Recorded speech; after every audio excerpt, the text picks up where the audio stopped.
Blog Talk Radio. Welcome to Nonprofit U, a forum where nonprofit stakeholders can share lessons learned and discuss the latest developments in the industry. My name is Valerie, Leonard, your host. I'm a consultant to nonprofits, and I specialize in community and organizational development. I work with nonprofit organizations to help them make a stronger impact to their clients and communities. You can find Nonprofit U on Facebook and Twitter, and I encourage you to follow us and to comment early and often using today's hashtags NonprofitU and Housing Action Illinois. You can also leave comments on blogtalkradio.com/nonprofit_U. The chat room is open, and you can post comments and questions. In order to use the chat room, you must open a listener-only account. You can find a link to open the account on the page for this episode, and you can also email me questions at consulting@valeriefleonard.com.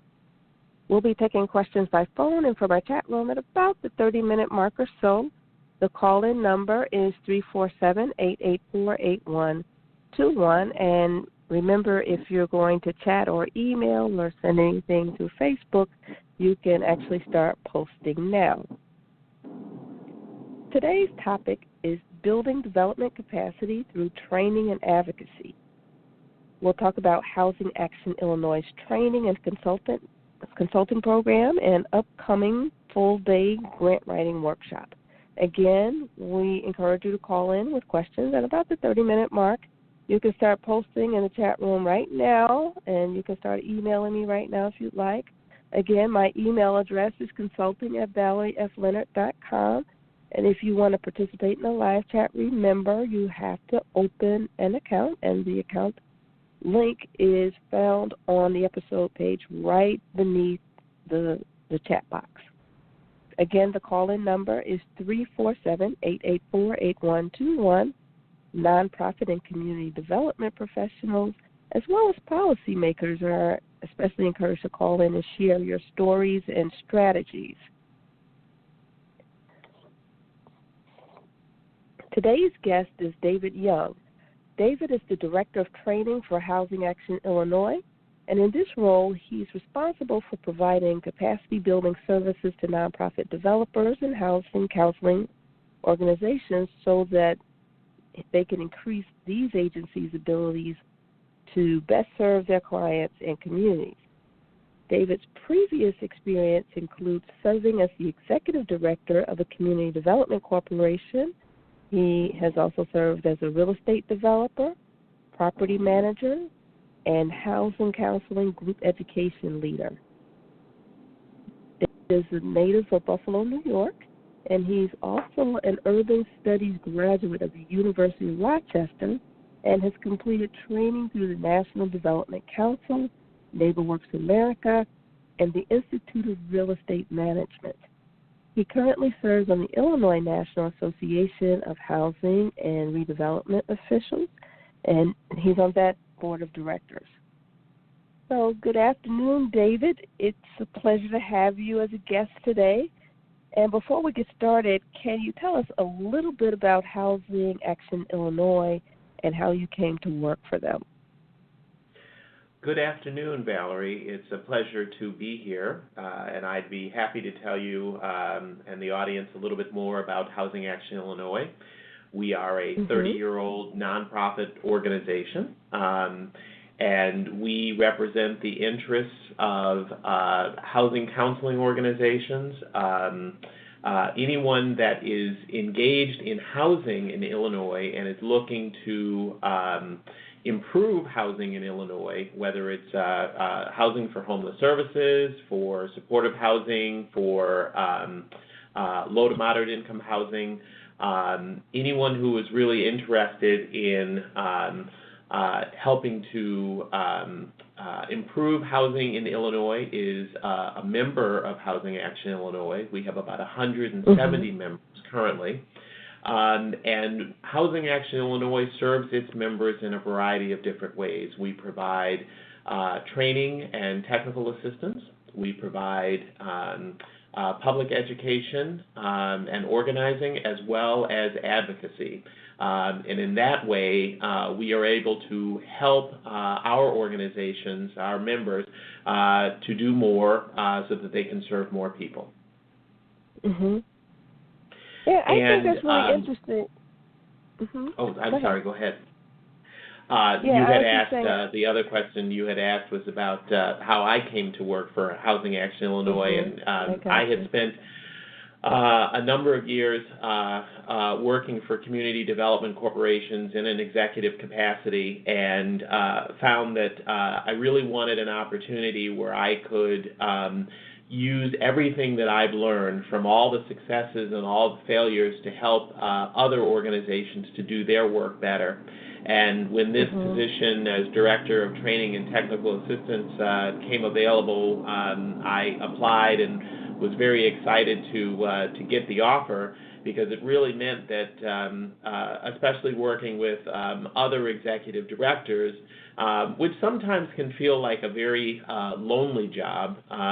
You've got a board of directors that you report to, but you've got your funders, and if anything is going wrong, you're not really sure who you can talk to. And in my role, especially with executive directors, if an executive director calls and says, hey, I'm really having this issue and I'm not sure what to do, one of the best things that I feel that I can do is say, I understand, I've been in that situation, here's the story. And that way a director doesn't feel as isolated or as alone as they otherwise might, and then they're ready to take a step forward to come up with a positive solution. Yeah, and what I really appreciate, you seem to have a holistic approach.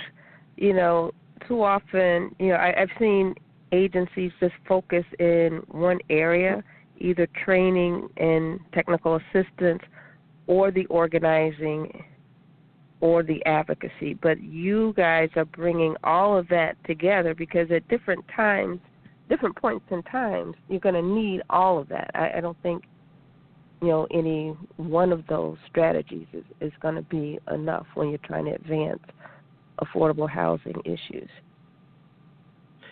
Absolutely, Valerie. That's the way that we see it, that in order to build the capacity of an organization, there is more than just the training. There is the advocacy, because we could, for example, we could have the best trained organization out there, but if the financial resources aren't available, how effective is that organization really going to be? So we do feel that there is a holistic approach, and that we have to work not only to make sure that these organizations, and especially the staff, are very well trained, but that the resources are available so that these organizations can then go out and produce more housing units, can counsel more clients, help more homeless families find suitable housing. All of those pieces are important. Yes. And I would imagine part of the training that you do, and I'm not trying to get ahead of myself, but I would imagine that part of the training you do is to educate people as to what their role could be in terms of advocacy. I know that some agencies get a little shy. They think of advocacy sometimes as trying to influence elections. They get that part confused. So I'd imagine that part of the training that you do would be to help people to understand the differences between advocacy and getting involved in elections and all that good stuff, and how they can actually advance the sector through policy. Absolutely. I know throughout my career, when I've had conversations with other organizational personnel about, for example, going and talking with a state legislator, that there's been concern about, how will that impact my tax-exempt status if I am going out and talking to to a government official. So absolutely, we work to make sure that organizations understand what they can do and what they cannot do in terms of their work and their advocacy, and making sure that people really understand very clearly the difference between advocacy and lobbying. Definitely. And I'm sorry, I just get really intrigued. I know I kind of took us down a rabbit hole, but I think that the information that you shared was really important and timely. So I thank you for being patient with me. Certainly. Okay, so David, how would you describe the lay of the land with respect to the training needs for nonprofit practitioners? So what we're finding is that there really needs to be training beyond beginner and intermediate workshops or place-based trainings, that there has to be continuing education to allow people to continue to build up their skills, and in that way they can do more things. And so with Housing Action Illinois, especially on our housing counseling side, that's what we've really been working to do, is to provide more trainings beyond just beginner or intermediate, so that we can help housing counselors, for example, become very sophisticated in the knowledge that they have, because it just helps to produce better results when working with consumers.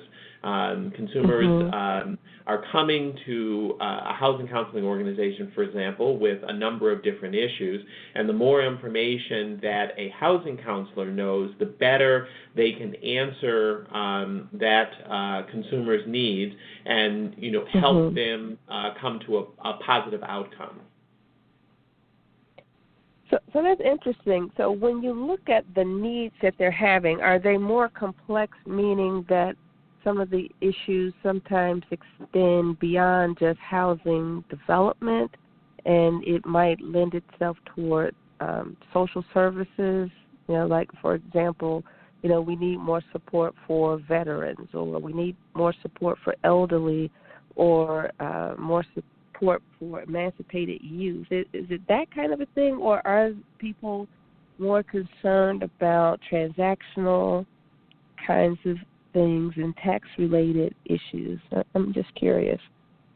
I think it's actually a little bit of both, Valerie, and I'll tell you, one of the things that we have really been working on, there's been a lot of change in the industry on the housing counseling side recently, because we had a number of people who lost their homes through the foreclosure crisis.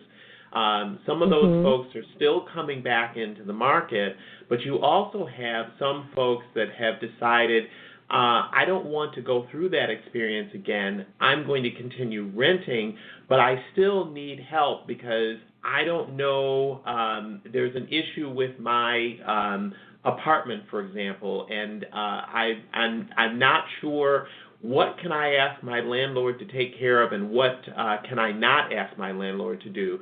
So for housing counselors that were used to just 10 years ago from providing pre-purchase education and counseling, and that's what they did consistently, then saw themselves working with primarily a population that was facing default and foreclosure, and helping those folks to come up with some type of resolution. And now we have some people that are still facing default. We have people that are looking to buy. We have people that are looking to rent and need some assistance there.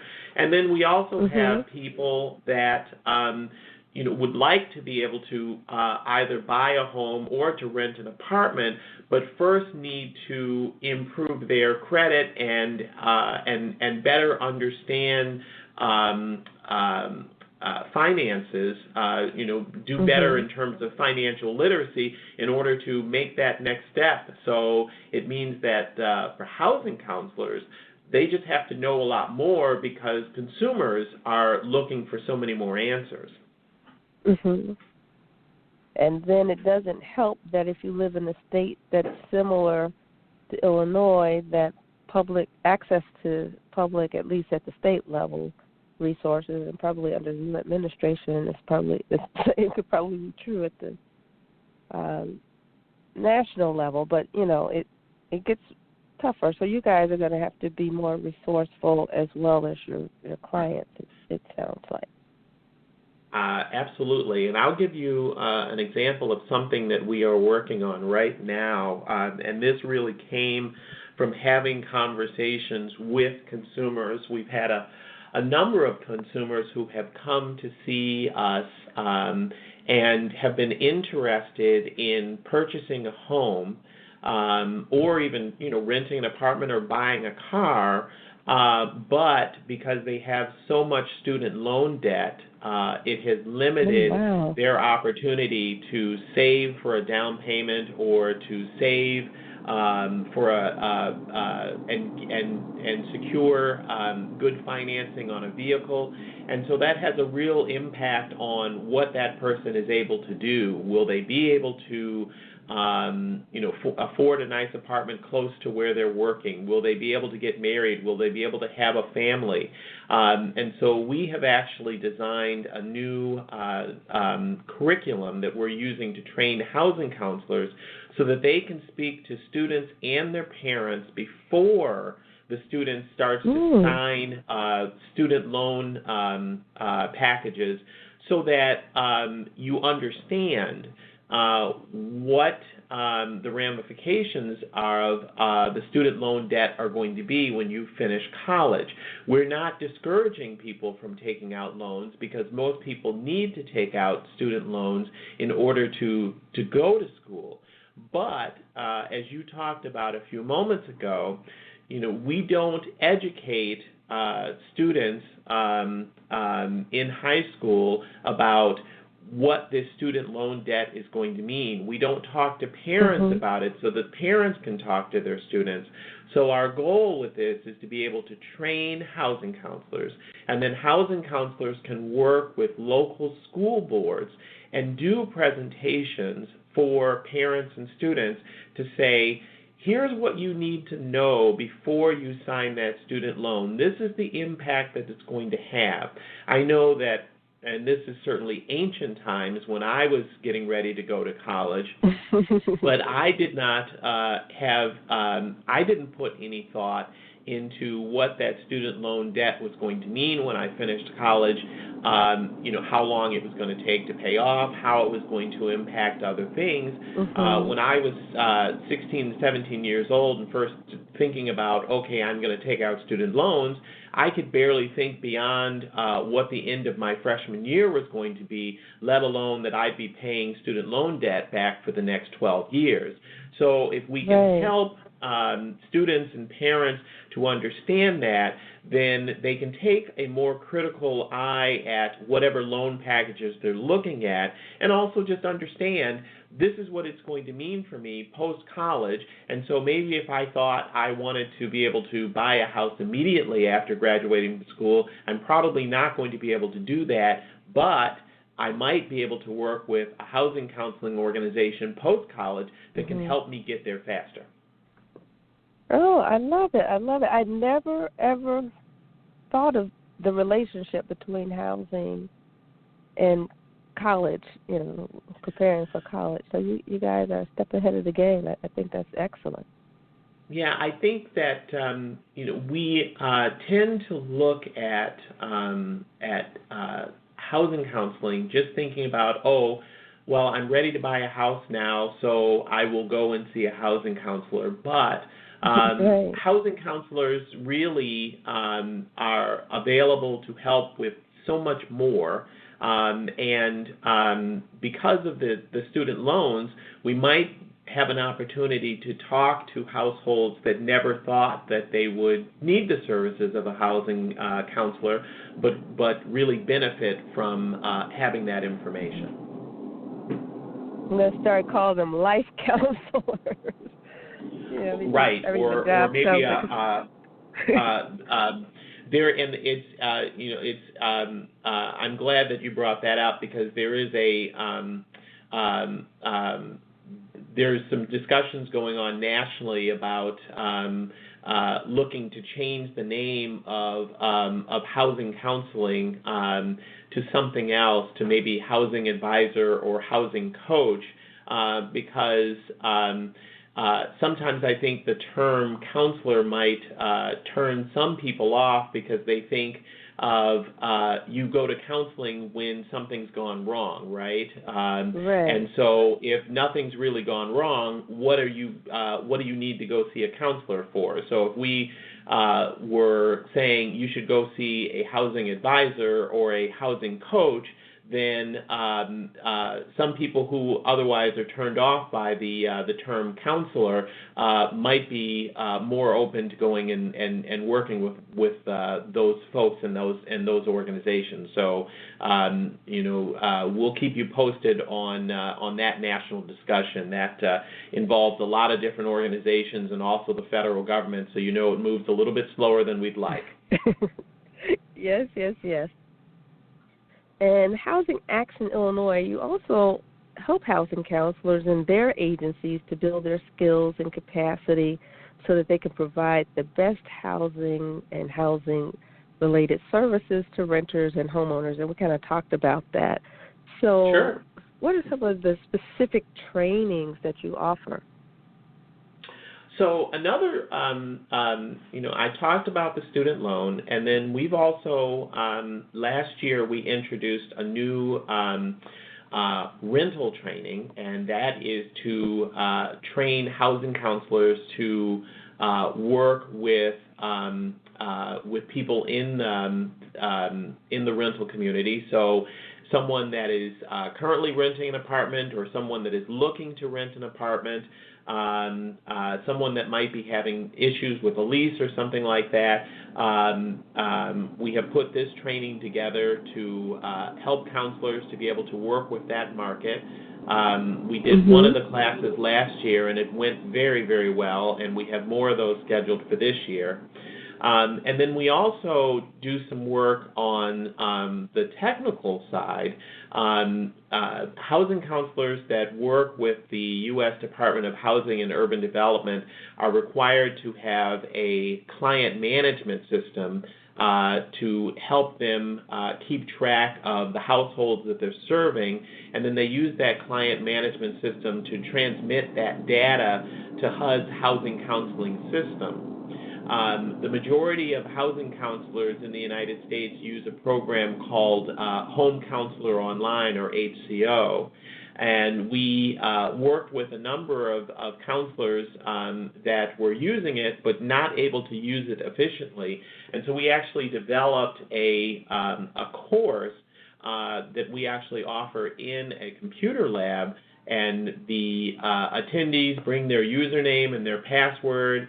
We go through all of the tools and tips and tricks for HCO, and then walk them through in their individual account if they're having any issues, if they're, sometimes there are some codes that will not let you move forward unless you fix certain error codes.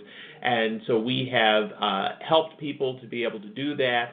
And just from the courses that we have offered in Illinois over the past couple of years, we've seen a real improvement in userability for that client management system.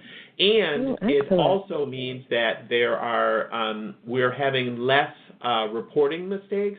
So we're not under-reporting the number of households that we're seeing. which is really important because HUD is required to report to Congress every year the number of households that are served. And so, anytime that there is underreporting taking place in a client management system, it has an impact on what type of funding HUD can receive for the housing counseling program. So we've seen an improvement in that.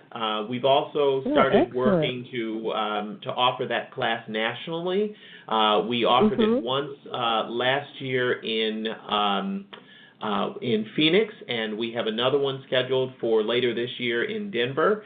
And everyone that has taken the class thus far has been, really thrilled with it, and has seen their efficiencies improve in using the product. So we're very excited about that.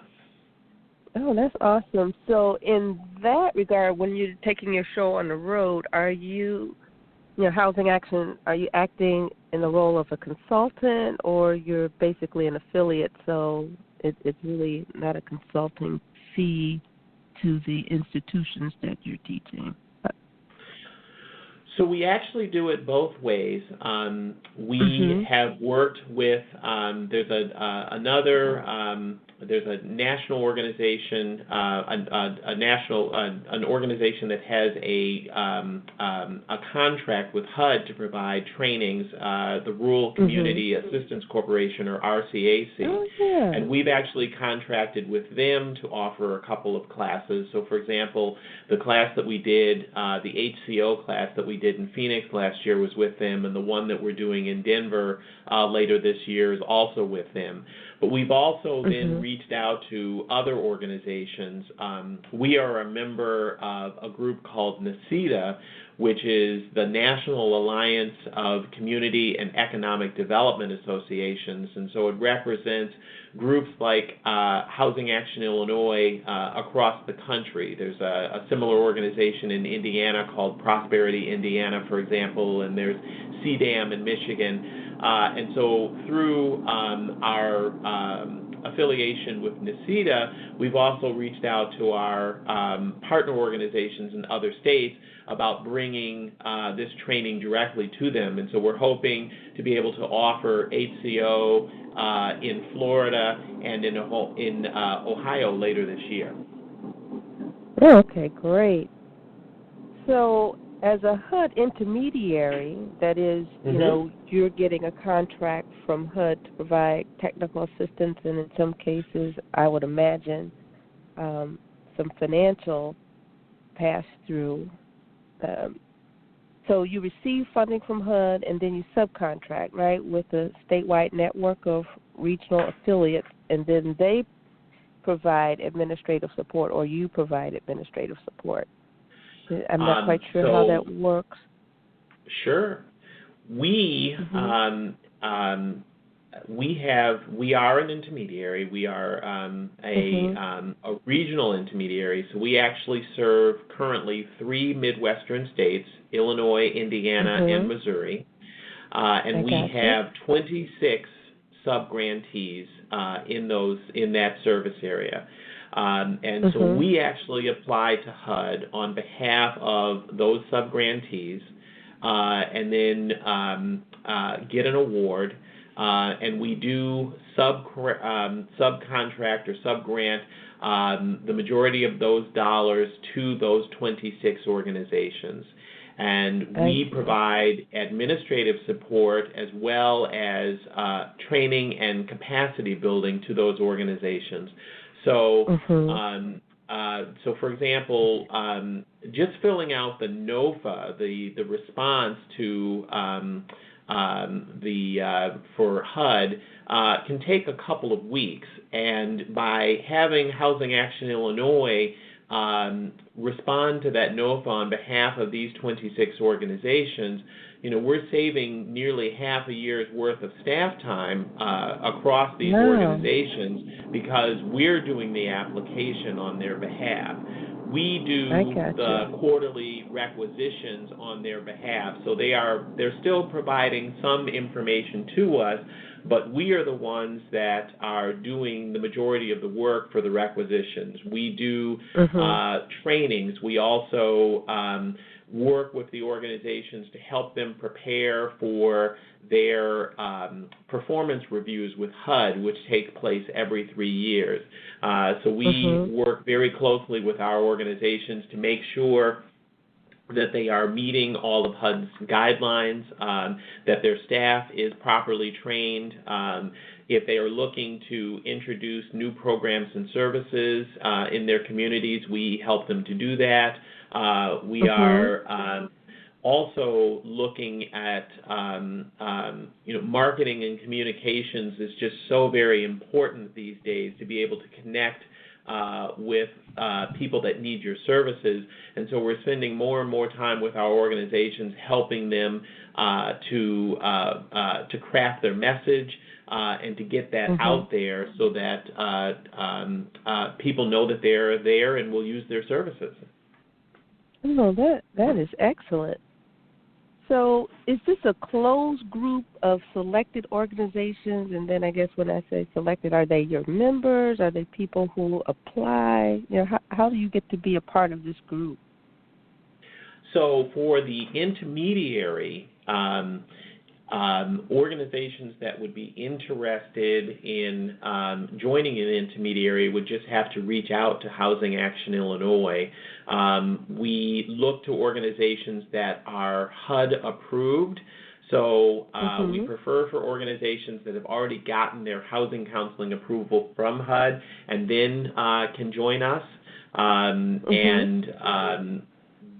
And then we will do, if an organization reaches out to us, so for example, there was an organization in Detroit that recently reached out to us, and what we would do is, we'd schedule a conversation, we would do a site visit, we would make sure that our interests and their interests align, because we want to make sure that any organization that we're working with, that we can help them to build their capacity, we can help them to be stronger, and then if that organization really works well and we work well for them, then we would invite them to join the intermediary. We've grown. We started in 2015 with 12 groups. And have grown to 26 over the past couple of years, so that's been pretty exciting.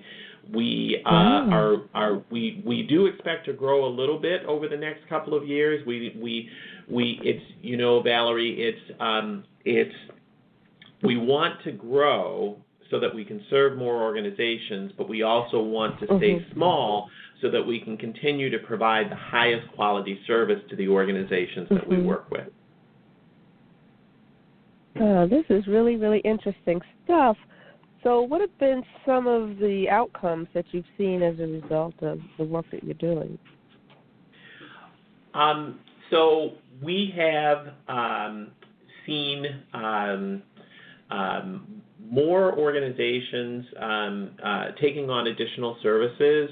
So, for example, we've had organizations that have moved beyond pre-purchase education and counseling and have started to add financial literacy components to their programs, that are adding rental to their programs, and so they are able to serve more people because they can provide a number of different services. So, for example, with financial literacy, if someone is not thinking about, maybe they're not even thinking about buying a house for 3 or 4 years, but they want to improve their credit, they want to have a better understanding of how the financial system works and what they can do, then those folks are welcome to come out and talk to a housing counseling organization and receive those services.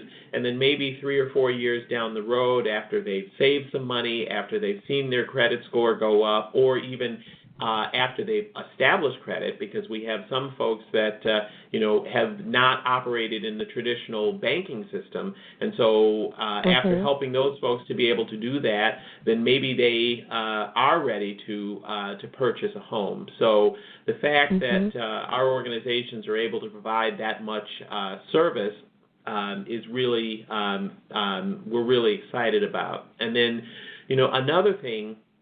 And where the intermediary, I think, becomes so important is by providing the administrative support, answering the notice of funding availability, doing the requisitions, providing the capacity building. It means that organizations have more time to devote to direct services. And the more time they have to devote to direct services, the more households they can serve. Okay, great. All righty, so I want to remind our listening audience that you're listening to Nonprofit U, and we're speaking with David Young, Director of Training with the Housing Action Illinois. We will take questions for our listening audience now. If you have them, the call-in number is 347-884-8121. Again, that number is 347-884-8121. You can also participate in live chats, and in order to participate in the live chat, you must open a listener-only account. If you don't have the account, there is a link right underneath the chat box that you can click on to. I promise you it's a painless, very quick process, and you can open an account right now and then post some of the questions. So, David, can you share with us an overview of some of the resources and tutorials that you guys offer? Sure. We have really on the housing counseling side, we do a lot of assessment work with an organization to see where they are and what type of assistance that they need. We have 3 capacity building specialists on staff, Wanda Collins, Bibian Cristino, and Jennifer Pallas, who all have many years of experience working in the housing counseling field. So they actually can go out and work with an organization and create a work plan that is tailored to meet the need of that individual organization. So we really try and while we have trainings on foreclosure and rental, when it comes to an individual organization, we don't subscribe to a one-size-fits-all approach. We really want to create an individualized approach that can help that organization really achieve what it wants to. Okay, so how do agencies qualify to take advantage of your resources? I know you have some resources on your website that anybody can take advantage of, regardless of whether they're members or not. But for the ones who you kind of take under your wing and give them this more specialized training, is there a screening process that they have to go through so that they can be qualified to get the assistance? Well, if an organization contacts us and is looking for assistance, we will have an initial conversation with them to see what it is that they're looking to do. So, for example, if we have an organization that reaches out to us on the housing counseling side and says we are, would like to expand our program, we're going to want to know a little bit more about how long has the organization been in operation, what funding sources does it have, what trainings has its staff already participated in, and then from there we can help them to develop a program where we will give them, we'll issue a work plan, we'll give them certain milestones that we want them to reach, and if they reach that milestone, then we move on to the next task.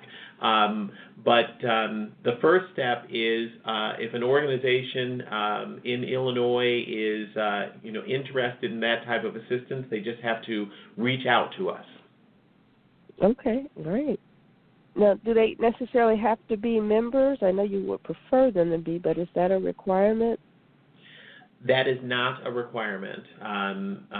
We do certainly prefer for organizations to be members because, the resources from membership, I certainly believe that our members get back their membership fee multifold in the services that they get from Housing Action Illinois, but we don't require an organization to be a member to receive our services.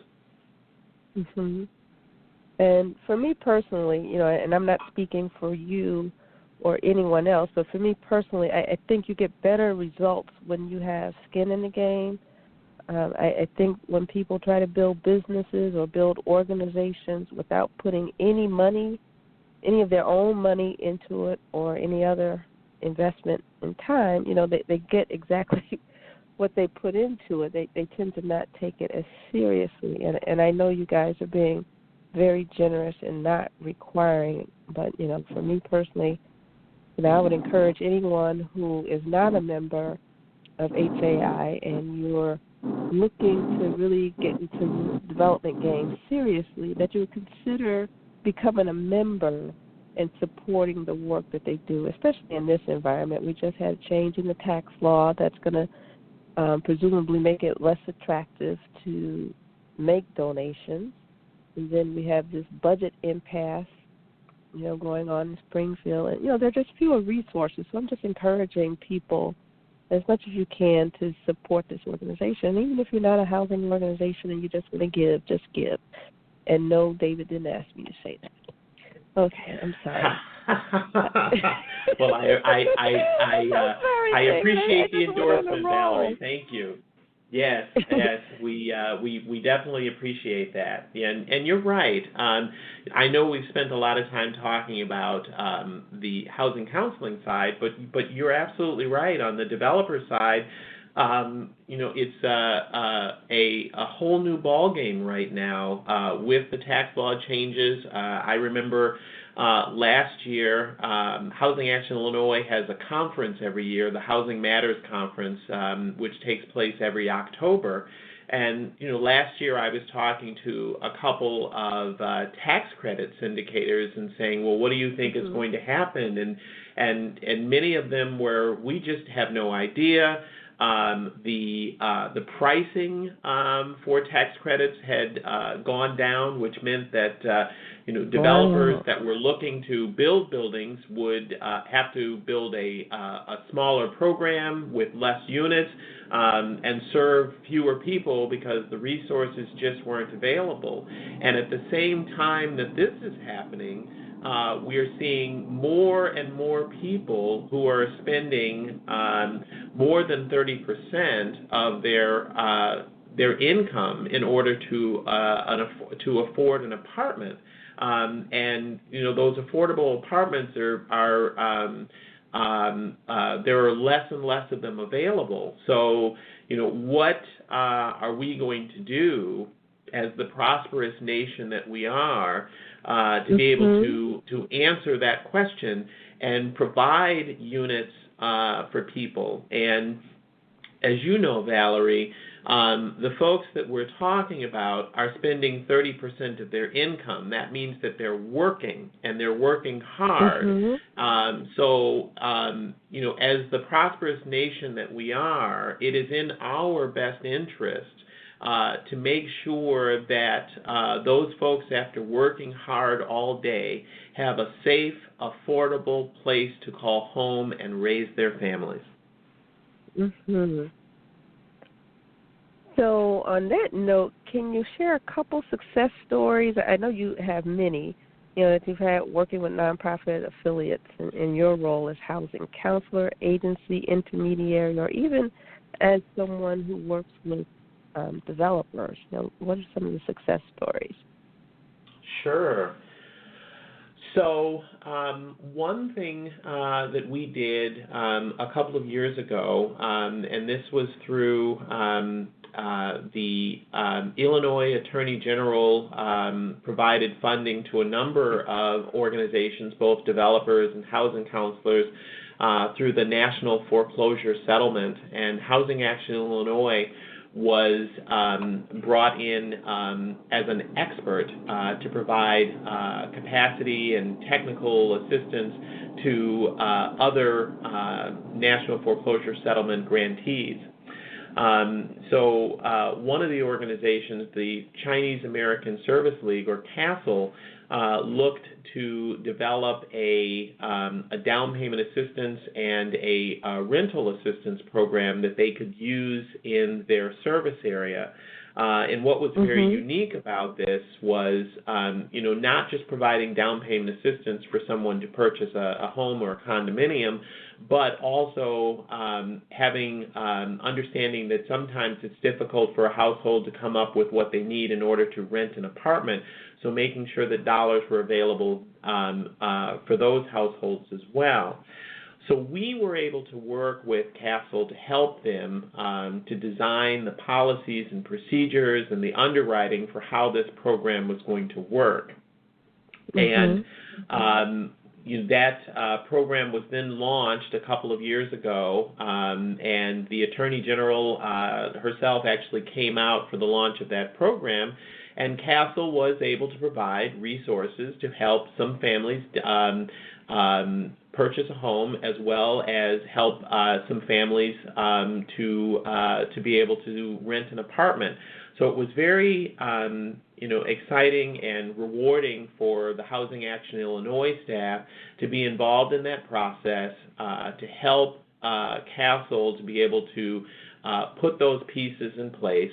We were then able to take those best practices that we learned from that activity and share that with other housing counseling organizations across the state, so that if they wanted to do something like that, they wouldn't have to reinvent the wheel, but would already have steps in place that they could just build off of. So we were very, very excited to be able to do that. And then, on the developer side, we did a lot of work for a number of years. We were a TA provider for the Department of Housing and Urban Development's Chotto program with the with home funds, and so we had an opportunity, especially during the financial crisis. There were a number of organizations in Illinois that had developed some real estate, mainly houses that they were looking to sell to income-qualified buyers. And they were having difficulty moving those houses because people were having trouble securing financing. So we were able to work with a number of different organizations across the state to help them come up with resolution so that they would be able to sell those houses to homeowners and get those houses off of their books. So what was exciting for us was that we could come in and provide a solution for those housing counseling organizations, or those developers that we were working with. But more importantly, is that during that financial crisis, we were still able to help some of those families to be able to purchase a home, and provide that safe space for their families. So that was, very excited to be involved with. And now that you mention it, there was one more that I thought of. There's an organization that the South Suburban Community Development Corporation had reached out to us, and they were interested in buying a property in the south suburbs that they could rehab and then rent to income-qualified households.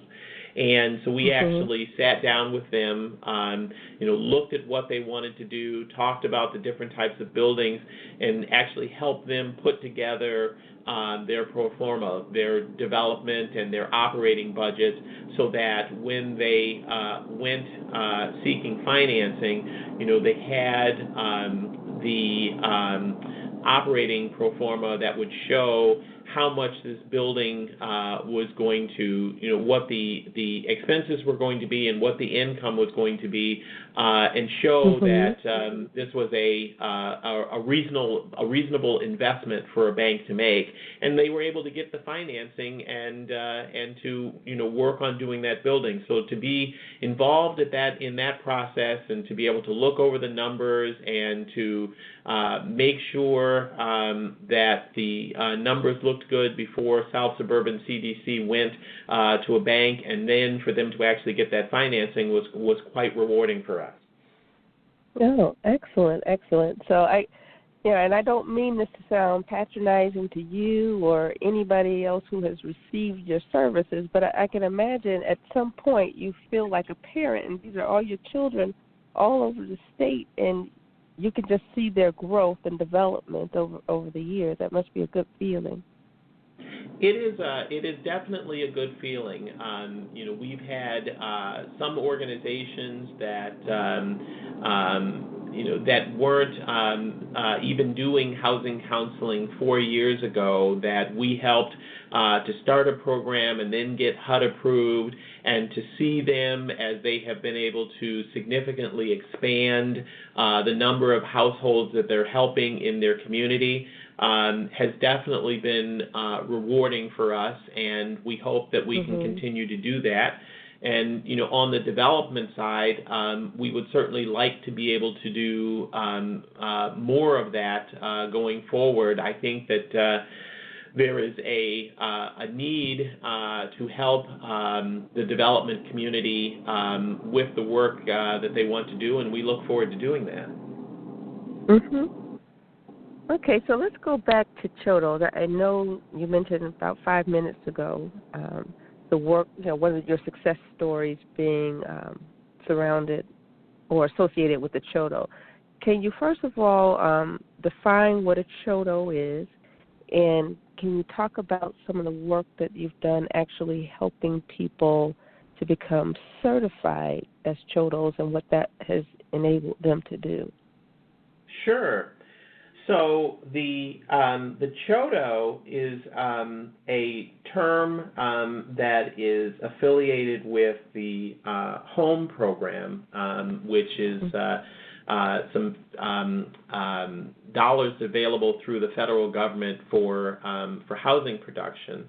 And a Chotto stands for a Community Housing Development Organization. And in order to be a Chotto, you had to meet a certain test in terms of what area you were serving, how your organization was set up, was it a nonprofit organization, and how your board was structured, because it was very important to the HOME program that there be local representation at the board level from people that actually lived in the service area. So there was a test that an organization had to pass,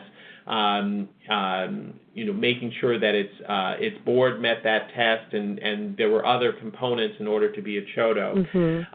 The benefit of being a Chotto was that each municipality that received an allocation of home funds had a Chotto set aside. So only organizations that had that Chotto designation could compete for those funds. So it meant that if you were, looking to acquire and rehabilitate a house, then if you could compete in that Chotto set aside, you might be competing against less organizations and have more of a chance of getting the funding that you need in order to do that work. So for a number of years, Housing Action Illinois was retained by the Chicago field office of HUD to provide technical assistance to Chottos as well as to municipal organizations, or as they were known in home parlance as the participating jurisdiction. And so we would work with organizations if there was, for example, an organization that wanted to become a Chotto, then we helped them to restructure their board or to set a specific service area in order to meet that test.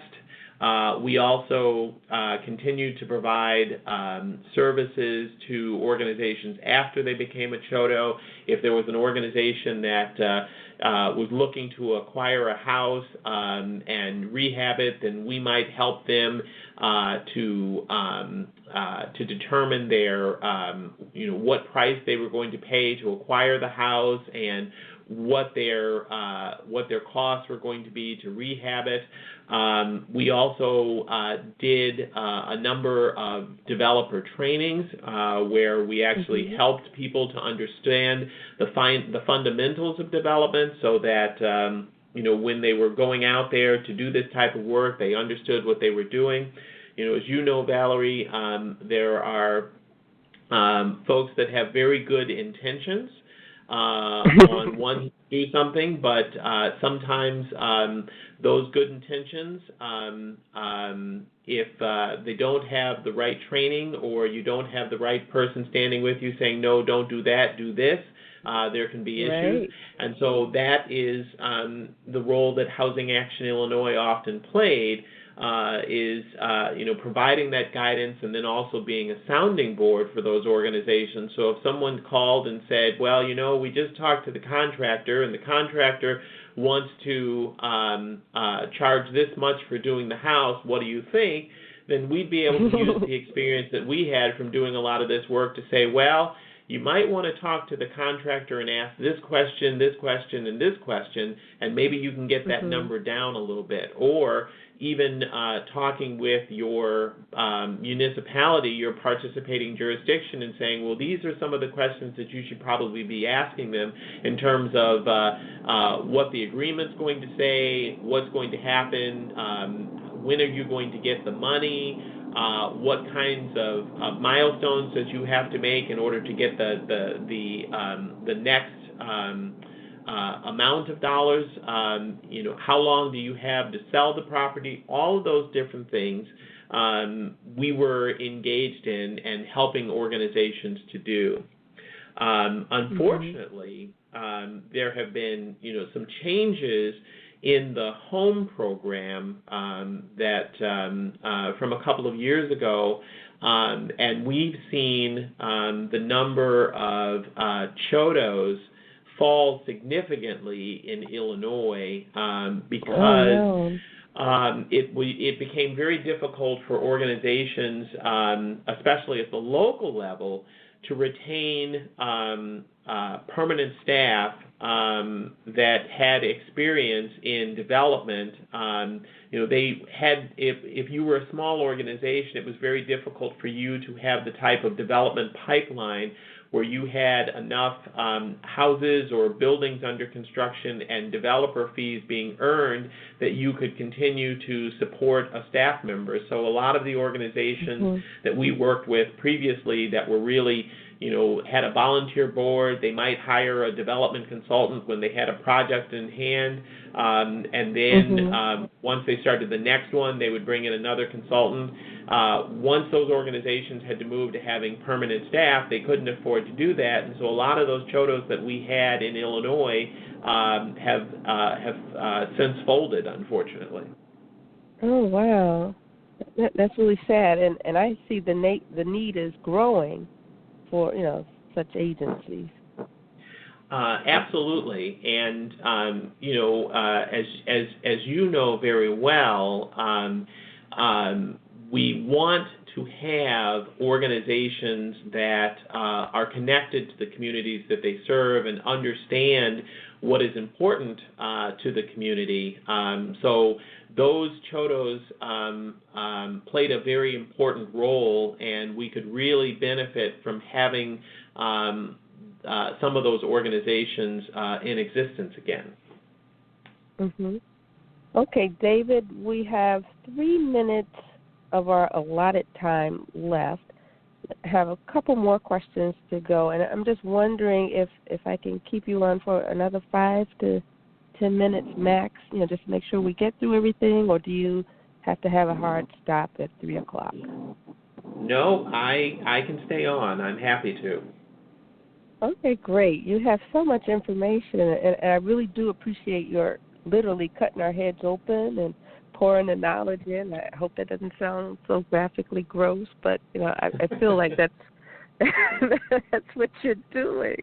And a lot of people, along the way will not, tell you everything that you just told us. So I really do appreciate the detail within which you're sharing the information and letting us know the details about, the lay of the land. So thank you for that. Absolutely. It's my pleasure. And I know you wanted to get callers to call in and tell you, some of their ideas. Unfortunately, I don't see anyone in the chat room, and we don't have any live callers. People tend to, they tend to listen to the recordings, and even if they listen live, they don't always call in. So I have a feeling that there are people who are listening to us live who, for whatever reason, did not call in, did not chat, but you wanted to get some ideas. So if we were too shy about calling or chatting, where might we send ideas to you for training? Sure. We are very interested in getting ideas for training, especially on the development side. We would like to be able to offer more trainings to help organizations that want to expand their role in development. And if you have ideas, if there are trainings that you would like for Housing Action Illinois to offer, you can get in touch directly with me. My email address is David, D-A-V-I-D, at housingactionil.org. Again, that's David at housingactionil.org. Okay, great. And, as we were talking, for the past hour, I was listening to you trying to think of where I might imagine some of the gaps to be. Now, I have not looked at all of the offerings that you have. I know it's pretty extensive based on what I've seen on the website, the different trainings and advocacy that you do. But I'm wondering if from time to time, and if it makes sense for some of the Chottos that you're working with to marry some of their products with, say, an IDA program, individual development accounts for very low income individuals, where they can begin to save money that gets matched so they could either purchase a house and or go to college, get start a business, all of which can really help the case for building a house. Do you guys ever layered that program on top of some of the other housing programs, some of the affiliates you work with? We actually do think that program is very important, and there was a federal program, a federal version of that called the Assets for Independence program that we had been looking to, we had planned on applying so that we could start a program. We have, very few organizations in Illinois that were actually participating in the Assets for Independence program, and we really wanted to see more participation, and we're going to look to do that because we thought that, just as you're describing, that for housing counseling organizations and development organizations, having this pool of resources available and these consumers that are saving, they can benefit from the counseling and then also take advantage of houses or apartments that are being developed by our developers, and so it would be a win-win for everyone. Unfortunately, the Assets for Independence program was zeroed out in terms of funding for fiscal year 2017. And so I don't know what this is going to mean going forward, but it is something that we are paying very close attention to. If that program comes back, we would love to be able to offer it. It's a good way for us to work with the financial services community to, in order to generate match money for the consumers that are participating in the program. It's a great way, especially I know that there have been a number of people, based on some of the AFI data that I've seen, that were not participating in the traditional banking system. So to help them to set up an account and be able to participate in the traditional banking system that way and then benefit from other services is something that we consider very important. So we hope that there'll be a way for us to do that in the very near future. Mm-hmm. Okay, now putting on your advocacy hat, what can our listening audience do to help voice concern about the program? I guess, one, they would have to know a little bit more about the program if they're going to make an educated phone call. If they want to find out more information about the ACF program, there still should be some information on their website. Is that correct, you think, that describes the program, at least from a historic perspective? Yes, and I'm not sure if there is a lot on our website currently, but we could certainly put some more. And then there are a few other organizations that we could put some links to that talk about IDAs and the Assets for Independence program and why it's important. It is. I think what we would want the community to understand is that this is a program where the household is really doing the work. They are putting money away. They are attending trainings. They are learning, and that match comes to them from doing this type of work. So as we find people saying a lot, this is not a hand out, it's a hand up. And I think that's something that we would want to make clear to our congressional representatives, that this is a way of helping people help themselves, and why wouldn't we want to do that? Right. Thank you. That's very well put. So we will check on your website from time to time to see, if there's information. And I know this is not the very first priority. It feeds into what you do, but it's not necessarily the first priority of what you do. So we should check on your website from time to time to see if there are any updates on that front. Is that how that goes? Yes, please. Absolutely. Okay. Yes, definitely. All right.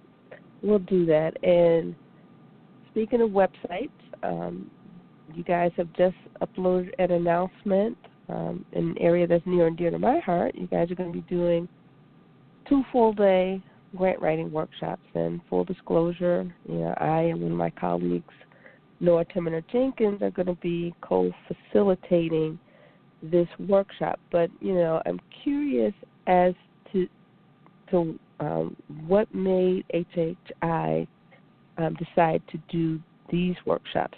Typically in the past I've seen you do workshops that were more transaction related, more related to housing counseling, but this time you're focusing on grant writing for your members and some of your staff. So can you share with us what drove that decision? Sure.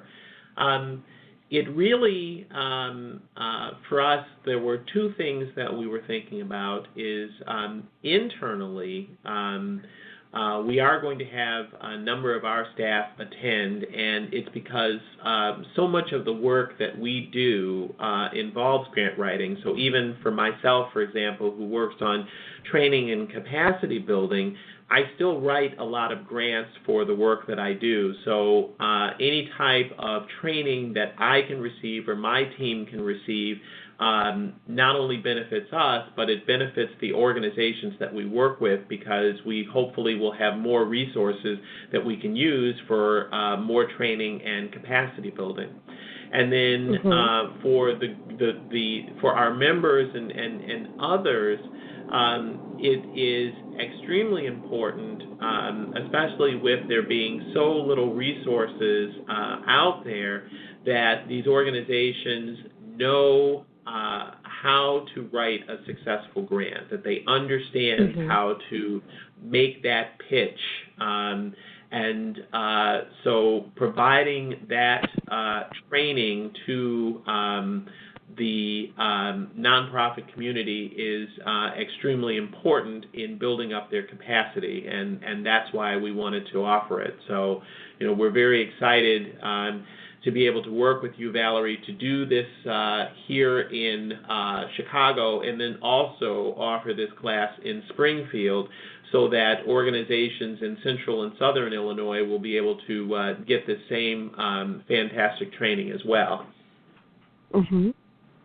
Yeah, and I want to let people know too that our approach is going to be very comprehensive. We're going to take people through the entire grant cycle, within the full day, the 8-hour day. So not only will you get exposure to lectures, tell you how to do it, but every so often you're going to be called upon to do an exercise within a group, so that you can immediately recall the skills that we just shared with you, and by the end of the day, you will have had a complete pitch to a developer or to an investor, or in this case, to a foundation, and we'll actually have a panel of experts who will share some of their insights. So I strongly recommend it. That's my unbiased opinion, myself participating notwithstanding. I really think that this is a great approach. It's a great use of 8 hours of your time, and you'll really, really get immersed in what it means to write a grant proposal and to do a pitch to funders, and then you'll hear insights from people who actually do the work and give us the grades. Yes, absolutely, and I think just having that feedback from foundations is really going to be beneficial to organizations as they're thinking about what kind of grants are they applying for, what are they trying to say, and why is it important. So having that candid feedback for organizations is going to be so very important, and I think they'll be able to take that information back, and it will really inform their future grant writing. Mm-hmm. Okay, so if people wanted to register, David, where can they go in order to register?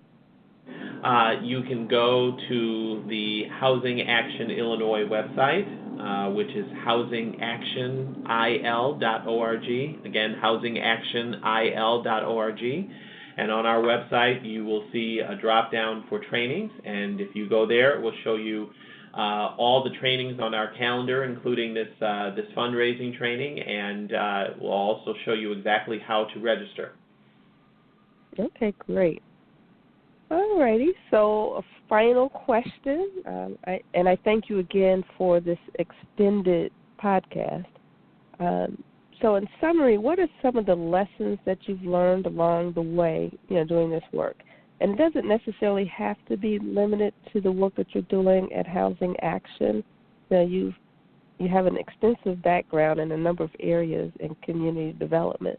So just in general, in your experience, what are some of the strongest lessons that just kind of jump out and grab you? Boy, I can think of a few. It's interesting. I will. I remember years ago. I attended a meeting of executive directors. These organizations were involved with housing counselors or housing counseling. We're also doing real estate development, and this is during a time in the 90s where we were, seeing the federal government was decreasing the amount of money that it was putting towards housing, and there was a real concern at that point on what organizations were going to be able to do and how that was going to work. And I remember sitting in that meeting and feeling, really kind of depressed and thinking, well, my gosh, is there even going to be a community development field? Wow. All of these organizations, though, went back to their offices and started thinking about, okay, how can we do things differently? And by doing things differently and taking advantage of the low-income housing tax credit program and some other resources, we actually developed many more units of housing, after that point than we did before. So even when things seem at their darkest, and I know that after the election of 2016, that there were many people who felt like these are dark days indeed, and what can we do? I learned that you don't give up. You take a couple of days to take stock, be sad, but then you pick yourself up, you dust yourself off, and you start all over again. And then I think the other thing that I would really want to say, especially to those who are serving as executive directors, is you are not alone, and that you must make sure that you have someone in your network that you can talk to, that you are able to confide to, because no person is an island, and if you, if something's not going well and you don't share, it's just going to be a bigger problem. So it's better to get that information out there and get to someone like an entity like Housing Action Illinois that can help you to resolve the issue before it takes down your whole organization. That's wise advice, whether you're in housing or social services. Never wait till it's too late. So thank you so much, David. Thank you, Valerie. It's been a real pleasure. Yes. I've learned a lot. If nobody else has, I've learned a lot. and thanks again. So I want to let folks know that we've come to the end of our show, and I'd like to thank you once more, David. And this is David Young with Housing Action Illinois. And David, do you have any closing remarks? And if nothing else, remind us where we can reach you and your website and email address. Sure. This has been a real pleasure to talk with you and, just share some stories and talk a little bit more about what Housing Action Illinois does. And we are interested and we are here to increase the capacity of housing counseling or in housing organizations in general, because the better those organizations do, the more households are served, and the better, and that makes for a better Illinois. So we can be reached. Our website is housingactionil.org. Again, that's housingactionil.org. And I can be reached via email at david@housingactionil.org. Again, that's david@housingactionil.org. Okay, awesome. Okay, so with that, I will bid adieu. And again, I want to thank our listening audience for listening to today's show. It'll be ready within about an hour. We encourage you strongly to please download this podcast and share it within your network. And also be sure to tune in next week. Our guest will be Jesse Terribaugh. He's the Director of Student and Alumni Affairs for the CARA program. So until next week, you take care. And you take care too, David. Thank you. Thank you. Bye-bye. All right, bye-bye.